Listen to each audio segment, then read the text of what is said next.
Gümüşler Monastery, a world hidden inside the rock. Anatolia is a land full of secrets it has silently kept for thousands of years. When you walk upon these lands, beneath every stone lies a story, within every rock a life. Today I want to tell you about one such place, far from the noise of crowds, buried into the heart of a volcanic rock just east of Niğde, Gümüşler Monastery.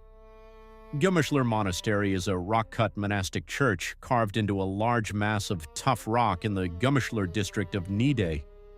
Considered one of the largest monasteries in the Cappadocia region, it is regarded as one of the finest and best-preserved examples of 10th century Byzantine art in Anatolia. Just imagine, over 1,000 years ago, monks standing before this desolate rock mass, chiseling and carving stone by hand, slowly building a place to call home. That extraordinary labor and patience stands before us today as a masterpiece still very much intact. The history behind the name of the district where the monastery sits holds an important clue about the past of these lands. Known as Traikas or Dragia during the Byzantine era, this settlement was later called Eski Gümüşler, meaning Old Silver, during the Ottoman period, owing to the ancient silver deposits found in the surrounding area. So these lands were shaped not only by faith, but by precious metals buried underground. Silver gleamed both beneath the soil and within belief across this remarkable geography. The monastery is located approximately 8 kilometers east of the Niğde city center. Despite being so close to the city, the moment you step inside, you feel transported to an entirely different era. The tough rock closes in around you, silence deepens, and you notice how time itself seems to slow down. A life inside the rock. So what kind of life was lived in this monastery? To understand that, we need to look at the architecture.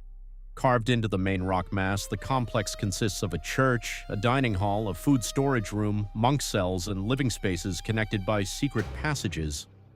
This was not merely a place of worship. It was a fully living complex where people ate, slept, prayed, and built their lives.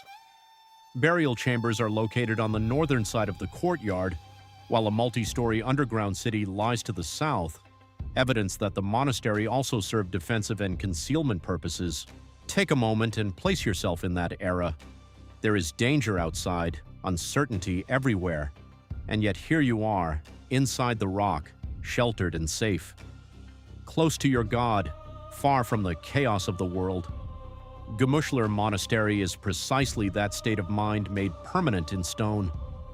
With its underground sections, extensive burial areas, defensive structures, and living quarters, this monastery was not merely a place of worship, it was a fortified living complex.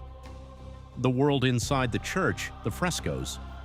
The first reaction of most visitors to the monastery is astonishment, because what awaits you inside the rock is not just carved stone, it is eyes gazing at you across centuries, vibrant scenes, and the visual legacy of a civilization, the frescoes. The church at the heart of the monastery is notable for its 4-column closed cross-plan structure. The frescoes on its walls are considered among the finest examples of Byzantine iconography in Anatolia. The majority of these frescoes depict scenes from the Bible, moments from the life of Jesus, and religious figures. The remarkable preservation of their colors and details has placed them among the rare surviving examples of their kind. In particular, the frescoes depicting the Virgin Mary, the Christ Child, and John the Baptist are recognized as unique examples of Byzantine art in Anatolia. Alongside these, depictions of everyday life, including animal figures and hunting scenes, are also found throughout. But among all these frescoes, one stands out and makes Gümüşler Monastery truly one of a kind in the world: the Smiling Virgin Mary. A world first, the Smiling Virgin Mary. In churches, cathedrals, and chapels across the world, depictions of the Virgin Mary always carry the same expression: dignified, sorrowful, still. A mother figure painted as the symbol of suffering and patience. But in Gümüşler, something is different. Here, perhaps for the first time in the world, the Virgin Mary is depicted smiling as she holds the infant Jesus in her arms. When the fresco is examined closely, Mary appears to smile directly toward whichever direction you look from. This detail places the monastery in a truly special position in art history. Some researchers suggest that this smiling expression may have emerged during the restoration work led by archaeologist Michael Goff in the 1960s, and that a touch made during that process may have created this effect, a detail recorded as a restoration note. But however it came to be, a mother who has endured centuries of hardship and struggle smiling from that stone fills the heart with a warmth unlike anything else. A construction process spanning centuries. It is also worth noting that the monastery did not take shape all at once. It evolved over a long and remarkable period. Some researchers suggest that the construction of the monastery complex was completed through a building and development process spanning from the 8th to the 12th century. In other words, this structure carries the labor, faith, and devotion of multiple generations. A living heritage where different eras left their mark through different hands. Cappadocia is among the first places that come to mind when thinking of Christianity in Anatolia, with its rock-cut churches, remarkable cave paintings and frescoes, and monasteries that once sheltered monks and nuns. The region holds an extraordinary richness. Gümüşler is perhaps the least known, yet one of the most striking links in that chain. 40 years of silence and a rebirth. As with every great structure, there came a time when Gümüşler Monastery was shaken and abandoned.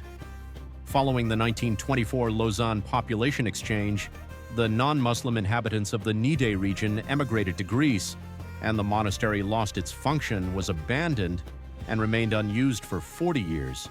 40 years. When you hear that number, you try to imagine that silence, that emptiness. The doors closing, the prayers fading, the courtyard emptying. This structure, left behind by an entire community, stood alone. The monastery was rediscovered in 1962, and restoration work was initiated in 1963 by British archaeologist Michael Goff. In 1973, Gümüşler Monastery and its surroundings were declared an archaeological site and open to visitors. That rediscovery was not merely the restoration of a building, it was the resurrection of a memory, a moment, a civilization. And since that day, Gümüşler has been waiting for its visitors, quietly but powerfully. Stepping into Gümüşler today. Gümüşler Monastery is one of the largest and best-preserved rock-cut monasteries in Anatolia, often referred to as the Petra of Anatolia. The comparison is no coincidence. Just as Jordan's Petra stands as the symbol of a civilization carved from rock, Gümüşler is Anatolia's gift of that same magnitude. When you step into this monastery today, what greets you is not only history, it is a feeling.